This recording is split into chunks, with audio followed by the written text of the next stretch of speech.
Play. Le karaoké a maintenant son émission. L'émission qui ne ressemble à aucune autre. C'est Karaoke Play. Alors, eh bien Vincent. Oui, l'autre. Oui, l'autre, Celui qui n'est pas aux manettes. Voilà, celui qui est pas aux commandes là-bas. Qui est juste Vincent, devant le micro. toujours bien, ça va toujours bien? Ça va bien, merci. Ouais. Alors Vincent, toi, eh bien écoute, je t'ai demandé ta chanson de cœur et tu m'as donné 2 chansons, mais bon, tu m'as dit à choisir. Alors, faut pas me dire ça à moi parce que à choisir, j'ai pris Aznavour, perso. Ah ben écoute, tu m'as donné le choix, moi je t'ai dit je prends Aznavour.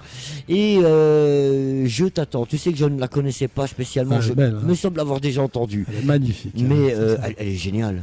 Ouais. C'est vrai que bon, il en a fait une multitude. C'est quand même un des plus grands. Enfin, même peut-être le plus grand. Tiens, là, si tu veux lui mettre un peu de son. Ah, attends, bouge pas, il a bragué dans son câblage là-bas. Bouge pas, je la remets au début, la chanson. Ah, bah oui, en effet. Ah, c'est Aznavour, ça. C'est comme Sardou, c'est les incontournables, ces gens-là. Alors, Vincent, pourquoi cette chanson? Parce que c'était donc là. Alors, je t'avais proposé 2 choix. Oui. Donc la première que j'ai interprétée dans un karaoké, c'est donc Votre fille a 20 ans de Moustaki, mais Moustaki Regeni, puisqu'il a chanté tous les deux, mais la chanson est de Moustaki.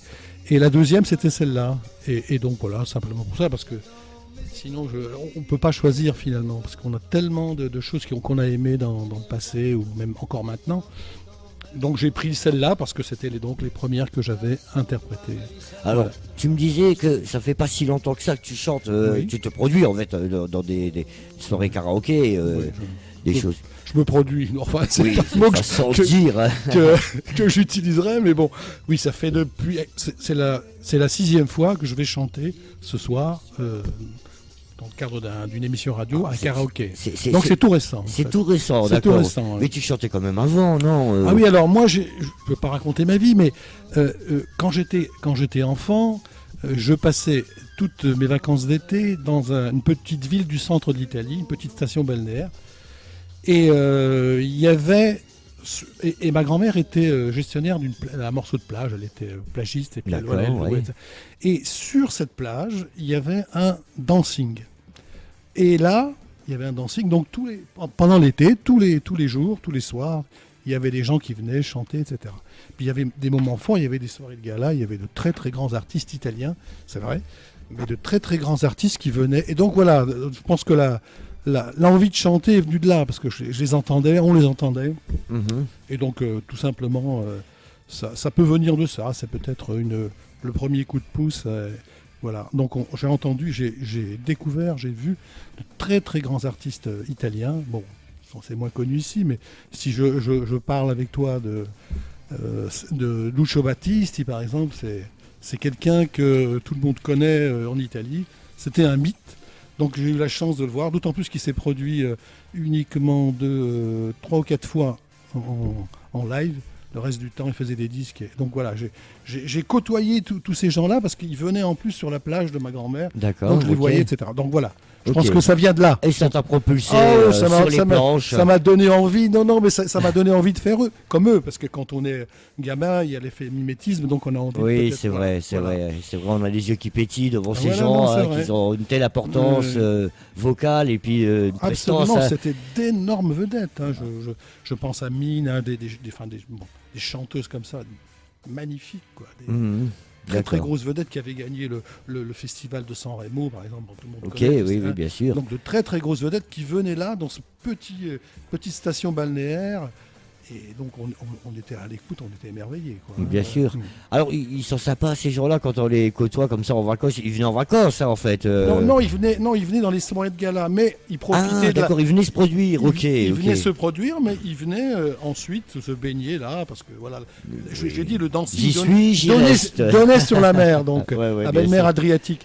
Et donc voilà, on était là et puis on les voyait arriver. Ils venaient chez grand-mère et puis ils disaient voilà, où est-ce que je peux me changer? Dove posso cambiarmi? mais voilà, hop, et on parlait avec eux un peu comme ça. Ah bah c'est génial. Voilà.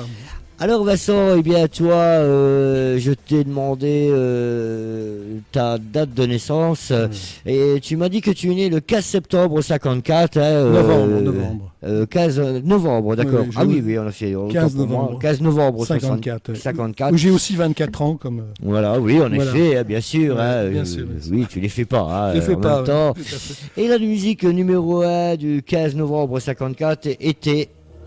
Tu souris et je suis le plus heureux. Loin de toi, je suis si mal. Richard Anthony. Déjà Richard Anthony en 54. Eh oui. Ah oui, Richard Anthony, c'est vieux. Je vois la vidéo est en noir et blanc. Je reconnais la chanson, mais je pensais pas qu'il avait commencé aussitôt sa carrière. 54. Moi j'aurais dit plutôt 64, mais bon. Ben voilà, tu vois, la surprise. C'est le 15 novembre. Découverte.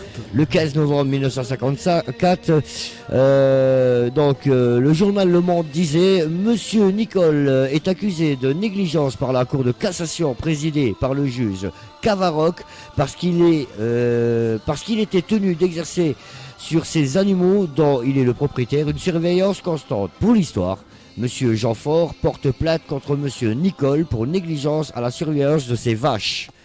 À l'instant, je tourne ma page. Ça existe encore. Alors, il faut savoir que c'est tout des histoires vraies. C'est vraiment l'insolite du jour de votre naissance. Alors, Monsieur Jeanfort était en train de creuser un puits quand une vache de Monsieur Nicole s'approcha et lui tomba sur la tête. La vache tombe dans le puits, bien sûr. Très sonné, Monsieur Jeanfort réussit à s'extraire difficilement de dessous de la vache et d'aller se faire soigner à l'hôpital.